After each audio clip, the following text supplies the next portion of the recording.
With all due respect, I am aware that everyone believes that I am some kind of monster as a result of what occurred. Yet, in all honesty, I am 28 years old, and I am done pretending to be sorry for choose the path that genuinely brought me happiness. Hello, my name is Erica, and before you begin passing judgment on me in the same way that everyone else in this godforsaken city of Phoenix has been doing, allow me to explain what actually took place. Due to the fact that David's account of the events is a total and utter fabrication, and I am sick and tired of everyone acting as if he is some kind of innocent victim in all of this dot. We had been together for a total of 6 years. And yes, things were going well at the beginning. In fact, they were going really well, actually. However, here is something that nobody wants to accept because it does not fit into their nice little narrative about relationships and commitment and all of that stuff. There are times when you simply lose interest in some things, and this is not a personal issue. Rather, it is simply the truth. Since the beginning, David has been this extremely thoughtful guy, which may seem romantic until you actually have to live with it for a number of years. Always asking if I'm okay, if I need anything, and checking in on me frequently as if I were some fragile little flower that could break if he looked at me in the wrong way. In theory, it's sweet, but in fact, it's taxing. When we were about a year into our relationship, I began to make excuses for certain behaviors that took place in the bedroom because, to tell you the truth, the whole thing felt like such a work. In addition, before anyone begins the full lecture about how communication is the most important thing, allow me to explain something about David that, during the 6 years that we have been together, it appears that nobody else has noticed. When it comes to size, the dude is not exactly breaking any records, if you get what I mean by that dot as a result. If he insinuated that he desired to engage in more daring behaviors, I would claim that my jaw was aching or that I was experiencing discomfort. My jaw does click occasionally, especially when I'm stressed, which I was constantly since being with David was like dating a golden retriever. He was lovely, loyal, and utterly predictable. Although it wasn't strictly a lie, my jaw does click sometimes. The jaw argument was absolutely convincing to him since, if you know anything about David, he is always concerned with the comfort of others before his own. Not once did they push. Never once objected and never ever questioned it. He simply took everything I said to him as if it were gospel truth. Which one ought to have been delicious, right? On the other hand, there were times when I wished he would just demand what he wanted, demonstrate some backbone, and behave like a man rather than a therapist. However, Dad would simply nod and say, "Of course, baby, whatever makes you comfortable." And that soft voice that began to make my skin crawl about the age of 3. The two of us eventually fell into a rhythm in which some activities were reserved for special occasions, such as birthdays, anniversaries, and big holidays. These activities were just enough to keep him happy, but they were not so much that they felt like a regular responsibility on my part. And David, being David, was thankful for even that little amount of effort that was put forth. Because I was actually appreciative, I felt as though I was doing him a tremendous favor rather than meeting the fundamental demands of our relationship. While this is going on, I am observing my friends with their partners who are people who truly take charge, who do not beg permission for every little thing, and who make decisions without the need for a committee meeting to take place first. I'm getting a glimpse of what genuine passion looks like, and how it feels when someone wants you rather than simply appreciating the fact that you are in their immediate area. Do not misunderstand me. David does a satisfactory job of providing, is employed in a technological profession that both provides him with a respectable salary and a number of advantageous advantages. Each of us maintained our separate residences, which I insisted on since, to tell you the truth, the idea of waking up to his worried face each and every morning made me want to scream. He constantly bringing up how much money we would save and how lovely it would be to build something together, in addition to the fact that he wanted to move in together after the 3rd year. On the other hand, I repeatedly found excuses to put it off because I place a high value on my independence. In addition, the idea of living with someone on a full-time basis sounded like my very own form of torture. I let our friend group believe that we are this perfect, stable couple because it is simpler for me to let them believe that than it is. To explain that when it comes to relationships, perfect and boring are practically the same thing. Every single one of David's pals adores me, but Dominic is particularly fond of me, since he has always been exceptionally nice in ways that David never seemed to notice. When I say that he has more personality in his pinky finger than David does in his entire body, I am being completely as honest as possible. On the other hand, I was a role model for the perfect girlfriend. I smiled at all of their ridiculous inside jokes, appeared to care about their job turmoil and sports obsessions, and pretended to be engaged when they would go on about whatever boring pastime they were into that week. The entire time, I was thinking about how none of these other guys would simply accept the fact that my jaw hurts as a permanent explanation. If they truly desired something or needed something, to make it more desirable, to make it something that I would genuinely want to do rather than simply tolerate, they would discover ways to make it appealing. Not David, however. When I say anything, David simply takes it at face value and moves on to the next issue. Such as when we are talking about what we are going to eat for dinner this weekend. My name is Erica, and I am 28 years old. To tell you the truth, I have no idea why everyone is acting as if I am the bad guy here. I mean, let me tell you what actually took place because David's account is a complete and utter piece of rubbish. We have been together for a total of 6 years. And yes, things were going well at the beginning. It is quite good. On the other hand, here's the item that nobody even wants to discuss. Do you realize that there are moments when you simply lose interest in particular things? Do not take it personally. Simply put, it's life. David has always been a really considerate and thoughtful individual, to the point of being grating. Constantly checking in with me, asking if I'm doing okay, and asking if there is anything I require. Sure, it's sweet, but it's also a little bit tiresome. Around the time that we had been together for a year, I began to engage in some bedroom activities while making excuses for myself. To put it simply, the whole affair seemed like such a burden. To tell you the truth, David is not exactly. Well, let's just say that he is not breaking any records down there. So if you made a passing reference to wanting more, I would simply explain that my jaw was aching or that I was feeling uncomfortable. Technically speaking, it wasn't a lie. There are moments when my jaw does click. He purchased it in its whole because, of course, that is David for you, constantly concerned about my level of solace. He never pushed, he never protested, and he simply accepted it like the courteous person that he is, which ought to have been the sweetest. But in all honesty, as you know, there were occasions when I wanted he would just demand it, take a stand, and be strong. The alternative was for him to simply nod and say, "Of course, baby," whatever you feel most at ease with. I nearly let out a scream because it was so thoughtful. Our regimen consisted of only doing it on special occasions, such as birthdays, anniversaries, and holidays. We eventually became accustomed to this schedule. It was just enough to keep him satisfied, but not enough to make him feel like he had to do it on a steady basis. In addition, David, being David, was thankful for even that accomplishment. While this is going on, I am observing my friends with their partners who are not only in charge, but also do not require permission for everything. And I am contemplating the things that I should be doing differently. But don't get me wrong, David is a good provider. He works in some kind of technology role, and he makes a respectable salary.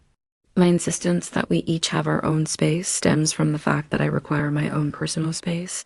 After the 3rd year, he expressed his desire to move in together, but I kept coming up with excuses to put it off. To be really honest, I find the idea of living with someone full-time to be claustrophobic. I place a high value on independence. I let our buddy group believe that we are this wonderful, stable couple because it is easier for me to let them believe that than it is to explain that perfect and boring are practically the same thing. Dominic, who has always been extremely nice, has more personality in his pinky finger than David has in his entire body, if I'm being honest. Dominic's love for me is shared by all of David's pals, but Dominic's love is especially strong. The other hand, I pretended to be concerned about their work drama and sports banter while playing the role of the good girlfriend. I laughed at all of their inappropriate jokes. The whole time, I was thinking about how none of these guys would simply accept the fact that my jaw hurts as an explanation. If they were truly interested in something different, they would figure out a way to make it interesting, to make it work, and to make me want to participate in it. Not David, however. Simply said, David takes everything I say at face value and then moves on with his life. And this leads me to the previous month when, according to the accounts of everyone else, everything was supposed to go wrong. When the poor creature became sick all over his bed, I was at David's apartment while he was at work, just hanging out with his dog. My dog was vomiting all over his bed. Regardless, it's disgusting. I took everything down and made the decision to crash in his spare room rather than deal with the responsibility of doing laundry at that moment. That is the location where his Apple TV is installed, and I was simply browsing through the programs when I noticed some photographs appearing. Additionally, I did see them, on the other hand. As David was telling everyone his little sob tale, he conveniently left out the following information. The photographs that I came across were not the result of a stroke of luck. They were stored in a folder that I had made, a folder that I had been regularly adding to for a number of months. Now, let's talk about what actually took place. Not the pitiful version that David gives, in which he makes me sound like some kind of dishonest monster. Which photographs are causing everyone to be so upset? There was no sudden appearance of them out of nowhere. Around 8 months ago, Dominic came over to watch a game when David was working late. This was the beginning of everything that led to this situation. This was just a usual conversation between the two of us, but Dominic truly pays attention to what I have to say. He does not simply wait for his chance to talk about work or moan about his day like David does.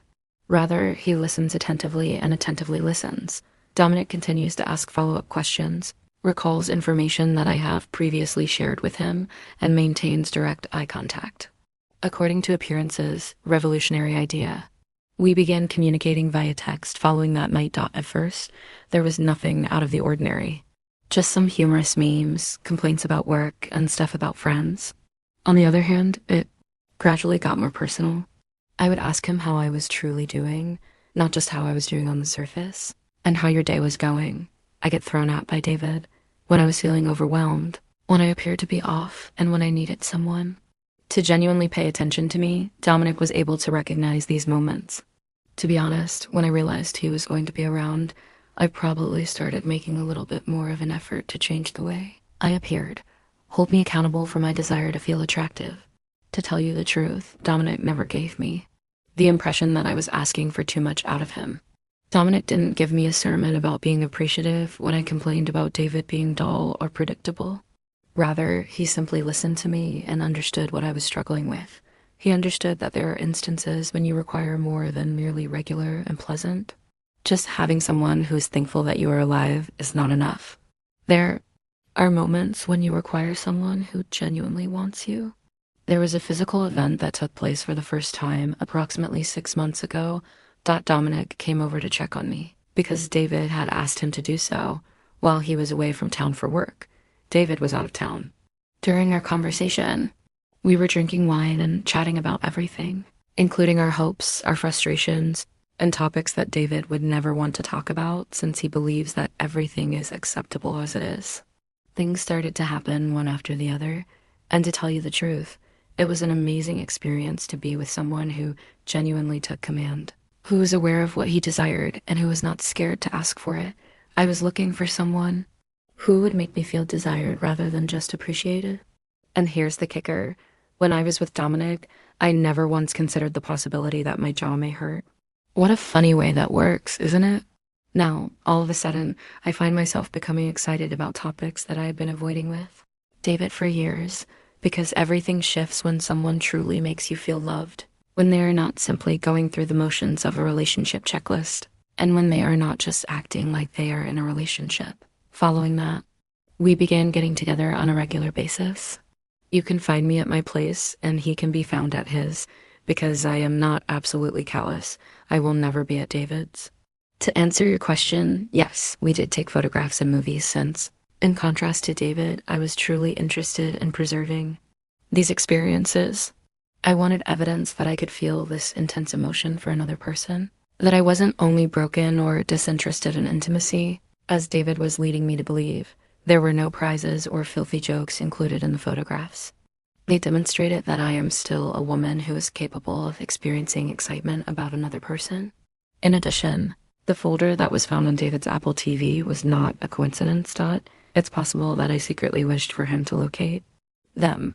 Perhaps it was because I had become weary of appearing to be content with his unremarkable manner to handling everything. Perhaps it was because I wanted him to finally exhibit some feeling, some passion, or some indication that the loss of me would genuinely have an effect on him that went beyond merely being troublesome. As a matter of fact, David's response to discovering those photographs was the most fascinating he had experienced in a number of years. Suddenly, he was paying attention to me rather than simply assuming that everything was good. Suddenly, he had opinions, suddenly he had feelings, and suddenly he was being attentive. It was plainly too little, too late, but at least it demonstrated that he was capable of caring for anything beyond himself.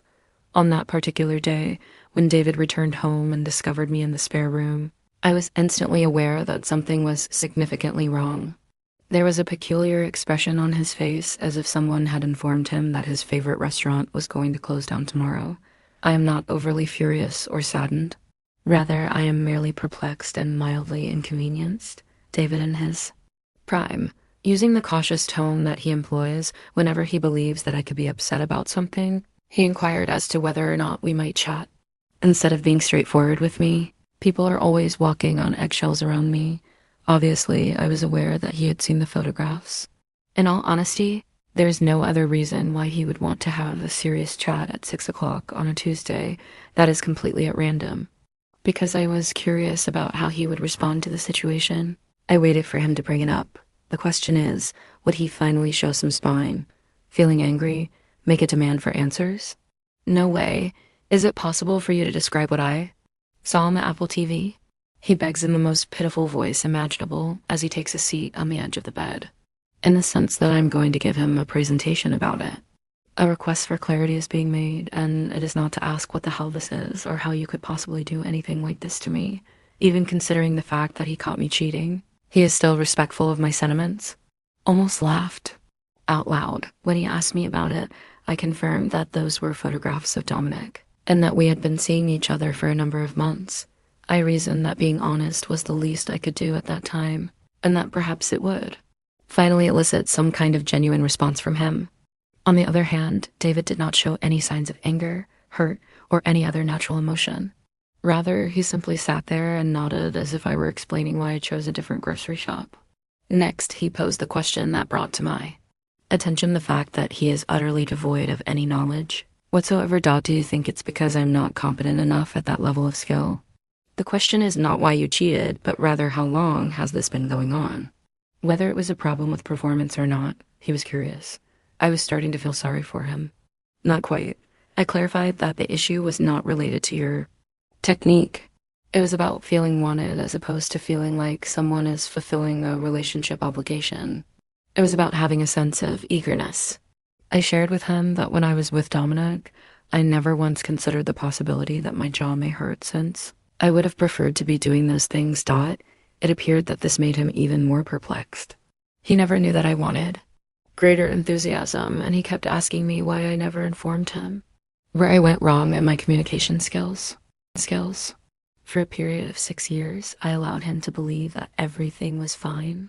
It seemed as though there was some kind of communication issue that we could overcome by improving our relationship skills or something. He was doing an excellent job of missing the point. The way that you need to be wanted is not something that can be taught to another person. The presence of passion cannot be explained in any way. There are 2 ways to experience a spark. Either someone helps you feel it, or they don't. And David never did. Certainly, he was secure and reliable, and he would most likely lead to the happiness of a lady at some point in the future. But that woman is not me. More than just someone who pays the bills on time and remembers anniversaries, I require you to be someone else. Someone who looks at me in the same way that Dominic does, who owns the situation, and who does not ask for permission to desire me is what I need. David kept insisting that we could find a solution to this problem, that he could change, and that all he needed to do was comprehend what it was that I want. Nevertheless, it is precisely the issue. You do not possess passion if you are required to inquire about what it does seem like. You are already missing the point if you are looking for directions on how to make someone feel desired through your actions.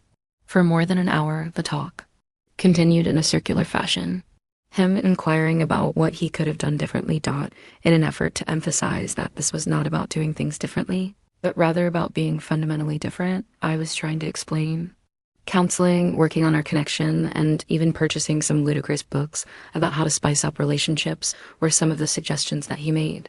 The time has come for me to just be honest, due to the fact that I did not believe that.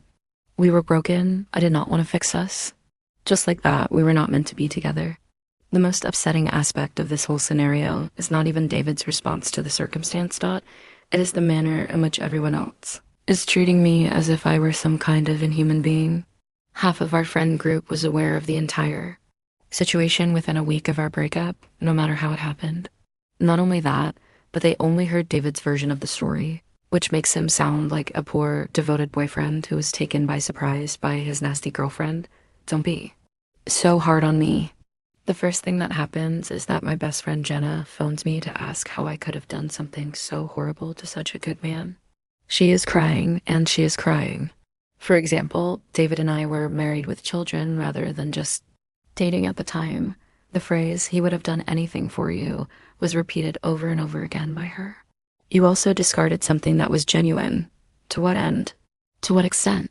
As if the desire to feel enthusiastic for your relationship is some kind of something that is shallow and self-centered. Then she has the audacity to tell me that I need to have just talked to David about my requirements rather than taking advantage of the situation. Mostly due to the fact that it seems that I am required to beg someone to want me in the method that I require to be wanted. I felt like I wanted to yell throughout the entire chat. Following this, Sarah, David's sister, begins sending me lengthy text messages in which she expresses her dissatisfaction with me, how she believed that I was capable of bettering myself, and how David is absolutely devastated by this. Even though he was devastated by our split, the man shown significantly less emotion than he does when his football team is defeated. That being said, all of a sudden I am meant to be this heartbroken romantic hero. I beg you, Sarah went so far as to inquire whether or not I had given any thought to the impact that this would have on David's friendship with Dominic, to the extent that I am responsible for managing that duty. Then there is Monica, my coworker, who is constantly giving me these judgmental looks and making comments about people who are unable to appreciate what they have. A lady who complains on a daily basis about her husband leaving dishes in the sink would say something like this. However, it seems that I am the one who has expectations that are not reasonable. She mentioned that I need to have exerted more effort in order to achieve a state of contentment with David. Feelings such as attraction and passion are things that can be consciously chosen via the application of effort. One of the most irritating aspects is how everyone continues to behave as like David is this ideal boyfriend who did not deserve everything to happen to him. Continually, they mention all of his great characteristics. He is dependable, he is kind, and he has a job that is consistent. Before this happened, he had never been dishonest. As if being a decent human being implies that I give him my undivided devotion for the rest of my life, regardless of whether or not I am truly content. The idea that being a nice person does not necessarily mean that you are the appropriate person for someone is one that nobody wants to recognize with any degree of seriousness. Furthermore, everyone chooses to ignore the fact that I was truthful about what took place when David approached me on the situation. I did not tell falsehood, I did not make excuses, and I did not attempt to place responsibility on him for driving me to the location. My sentiments and the decisions I made have just been explained. On the other hand, it would appear that honesty is irrelevant when others have already concluded that you are doing something wrong. When people say things like, "poor David," or "he deserves better," it is the worst thing that can happen, I feel. As like I am some sort of consolation prize that he has settled for, rather than addressing the possibility that perhaps both of us deserve to be with someone who wants us in the way that we need to be loved. The kind of person who would consider David's attentive and compassionate attitude to be the most romantic thing in the world is someone David deserves. You should be the kind of person who makes my heart race. What is it about that idea that makes it so contentious? My very own mother got involved, and she called me to give me a lecture about the importance of commitment and finding solutions to difficulties. This is coming from a woman who has been married 3 times. But if you don't mind, I'd want to hear your thoughts on the significance of sticking things out. The question of what David had done wrong kept coming up, as if there had to be a significant transgression in order to justify leaving someone. There are occasions when 2 people simply aren't meant to find each other. In addition, there are situations when you don't become aware of this until you come across someone who reveals to you what you have been lacking. At the same time, when everyone is busy feeling sorry for David and treating me like the number one public enemy, the one person who ought to have my back completely disappears. In a sudden and unexpected turn of events, Dominic, who had spent months telling me how much better he understood me than David did, became impossible to achieve contact with. Second, things start to become more difficult. Dominic was still texting normally during the first few days after David discovered the images. He was urging me not to worry about what other people thought, that we could sort this out together, and that what we had was genuine and something that was worth fighting for, while everyone else was responding as if I had committed some awful evil. Each and every one of these statements was exactly what I needed to hear. On the other hand, David must have addressed him because everything changed almost immediately after that. All of a sudden, Dominic's comments suddenly became shorter, less frequent, and more cautious. I offered that we could now be together openly, since that everything was already out in the open, and he immediately began making excuses for his behavior. He required some time to get through everything. He harbored resentment against David. He was uncertain as to whether or not beginning a relationship in this manner was a healthy choice. Is it healthy? When he was taking those photographs, with which he appeared to be so excited to be apart, where was this concern about his health? As a result of him repeatedly avoiding my calls, I was finally able to corner him at his flat. In addition, it was at this point that I discovered the kind of person I had been putting everything on the line for.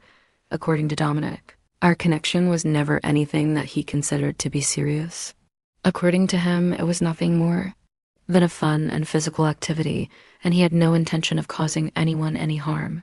That is to say, the fact that David was injured was not an unavoidable consequence from the minute we began this whole process. It was actually quite nerve-wracking of him to state that he believed I was simply going through a phase and that David and I would eventually find a way to work things out, or a stage. Were we just going through a phase after 6 months of experiencing the most deep connection I'd ever felt with someone? He insisted that he had never promised me anything, that he had never led me on, and that he had never given the impression that he wanted more than what we already had. The fact that he spent months telling me how much better we connected, how natural everything seemed between us, and how he had never experienced anything like what we had together, is a total and utter waste of time. But it seems that all of that was merely idle chatter designed to keep me intrigued. When he told me that he believed it would be best for everyone if we stopped seeing one another totally, it was undoubtedly the most shocking thing that he said. To put it another way, best for him and his friendship with David, which is best for everyone. It seemed as though he had suddenly placed a higher priority on keeping his friendship than on the woman he had been secretly seeing for several months.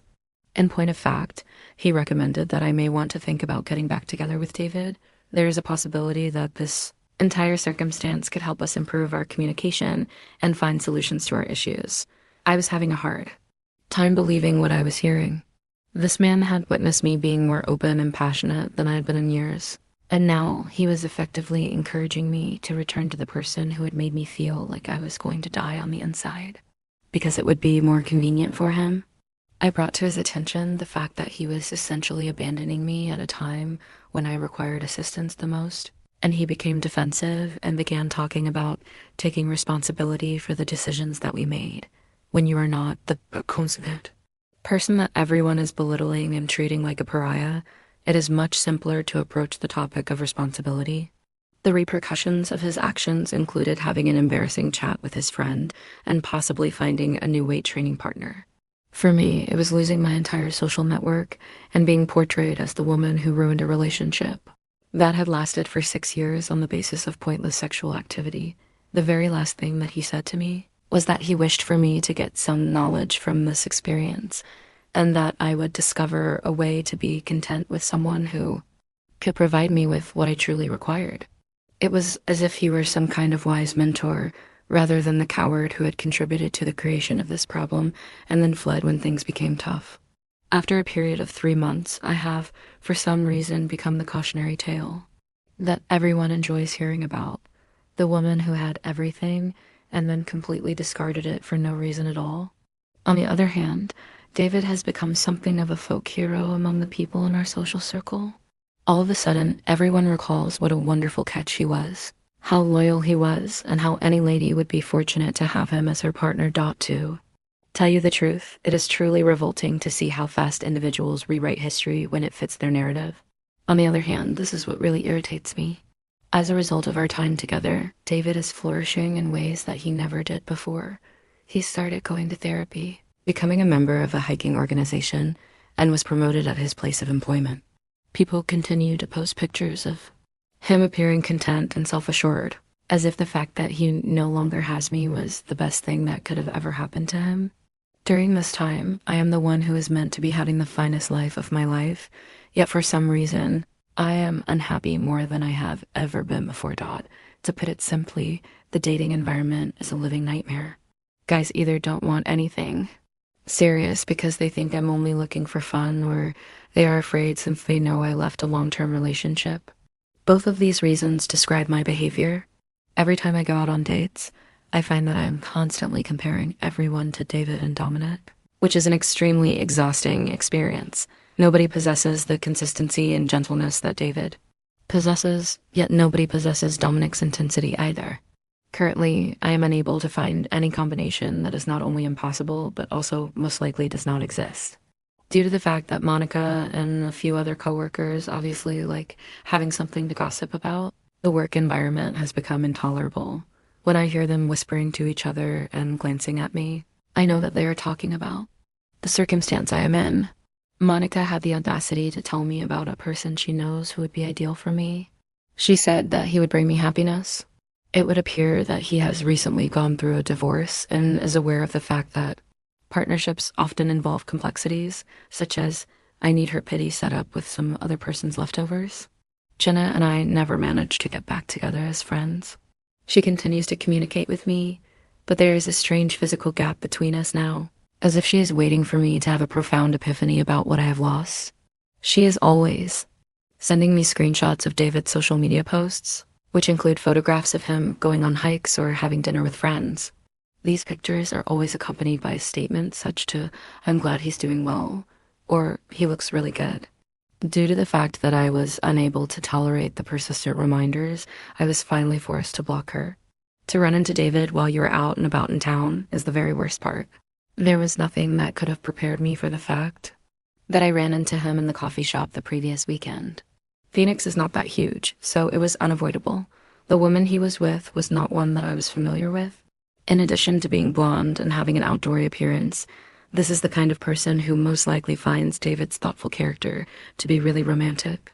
We were laughing over something, and he was more lively than I had seen him in years. While they were laughing, upon recognizing me, he made a gesture of greeting and grinned as if we were longtime companions. Anger, embarrassment, and real politeness are the only things allowed. As if our 6 years of being together and everything that took place mattered so little to him that he could simply smile and wave at the grocery store. My intention was to make a show of going over there and reminding him that I was the one who abandoned him. Conversely, the opposite is true.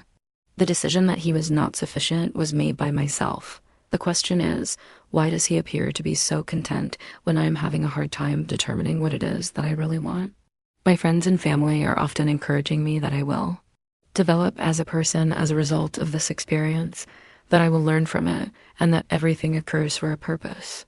However, if I'm being completely honest, I don't feel like I've learned anything other than the fact that people are false, and that everyone likes a victim. The way I would manage things would most likely be different if I had to do it all over again before getting connected with Dominic. It's possible that I'll end my relationship with David. Another possibility is that I would be more cautious about keeping things private. Nevertheless, I was not going to pretend that I was bad for wanting more than what David was able to provide for me. Despite the fact that it did not turn out the way I had intended, I did not apologize for choosing to pursue my passion rather than my comfort. And to tell you the truth, the fact that David was able to go on with his life demonstrates that I was correct all along. It was never the case that he wanted me in the way that I required to be wanted. In the event that he had, the loss of me would have been catastrophic for him, rather than transforming him into the self-assured and improved version of himself that everyone is so delighted with. It is true that everyone can continue to treat me as if I were the antagonist in this tale. Yet, at least I am aware of what it is like to have genuine passion, even if it was only fleeting. It is more than the majority of individuals are able to say about their monotonous and predictable relationships.